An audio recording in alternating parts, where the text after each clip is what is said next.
అందరికీ నమస్కారం.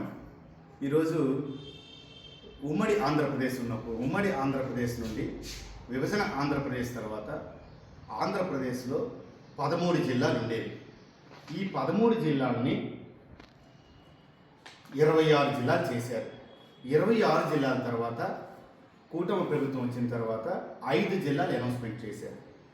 26, 5, 31 వెళ్ళబోతుంది. ఓకే, చాలా మంచి నిర్ణయం, దానికి స్వాగతిస్తున్నాం.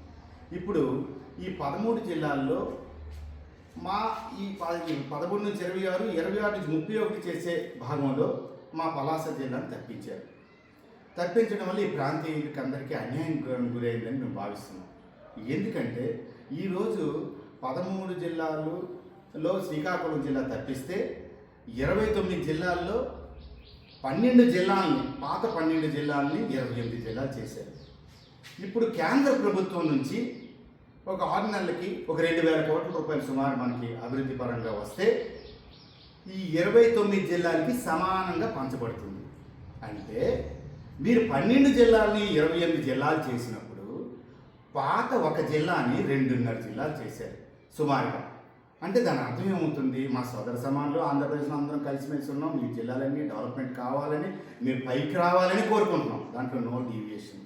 ఇప్పుడు ఒక జిల్లాని దాదాపు 2.5 జిల్లాలు చేయడం వల్ల ఈ 2,000 కోట్ల రూపాయలు, ఉదాహరణకు చెప్పినటువంటి ఇప్పుడు కేంద్ర ప్రభుత్వం మన అభివృద్ధి కోసం 2,000 కోట్లు ఇస్తే 2.5 వాటాలు ఆ జిల్లాకి వెళ్తాయి. ఇప్పుడు శ్రీకాకుళం జిల్లాకి 1 వాటా మాత్రమే వస్తుంది. అంటే సుమారు 1,000 కోట్లు కేంద్ర ప్రభుత్వం కానీ అభివృద్ధి నిధులు ఇస్తుంటే 29 చేస్తున్నారు. 29 చేసినప్పుడు పాత జిల్లాలు 12 నుంచి 28 అయినప్పటికీ వాటికి 2.5 వాటాలు వెళ్తుంది. శ్రీకాకుళం జిల్లా అలాగే ఉండిపోతుంది. ఇప్పుడు శ్రీకాకుళం జిల్లాకి పలాస జిల్లా లింక్ అయితే మాకు 2 వాటాలు ఇస్తే శ్రీకాకుళం జిల్లా ఎంత ముందుకు వెళ్తుంది?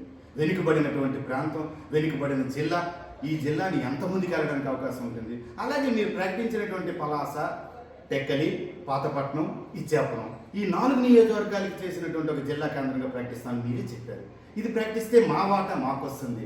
ఇప్పుడు అప్పుడు ఈ 30 జిల్లాలని 1,000 కోట్లు 30 జిల్లాలకు ఇస్తారు. అప్పుడు మాకు 2 వాటాలు వస్తాయి.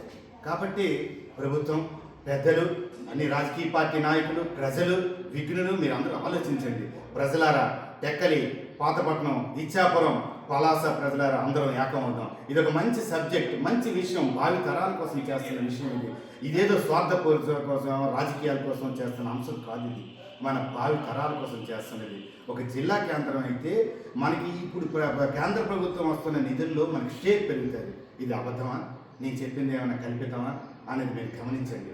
కాబట్టి ఈరోజు మొన్న ఎన్నో ఆంక్షలు నడుమ మేధావులు, ఉపాధ్యాయ వర్గాలు, ఉద్యోగస్తులు, కవులు, కళాకారులు, అన్ని వర్గాల వారు, మేధావర్గం అంతా వచ్చి చాలా చక్కగా మాట్లాడుకుని శాంతియుతంగా ఇది ఎలా ముందుకెళ్దాం అనేసి చాలామంది సలహాలు, సూచనలు ఇచ్చారు.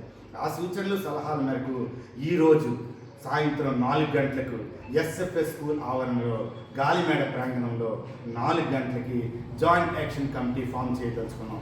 దీని ద్వారా రేపు ప్రజల్లోకి ఈ విషయాన్ని తీసుకెళ్ళి, ఈ విషయాన్ని తదనంతరం గవర్నమెంట్ దృష్టికి పట్టుకెళ్ళి ఖచ్చితంగా మన జిల్లా సాధించుకోవడానికి తప్పితే ఇంక దీంట్లో ఎటువంటి ఇంకా స్వార్థ ప్రయోజనం కోసం కాదు. మీరు అందరూ కూడా ఆలోచించండి.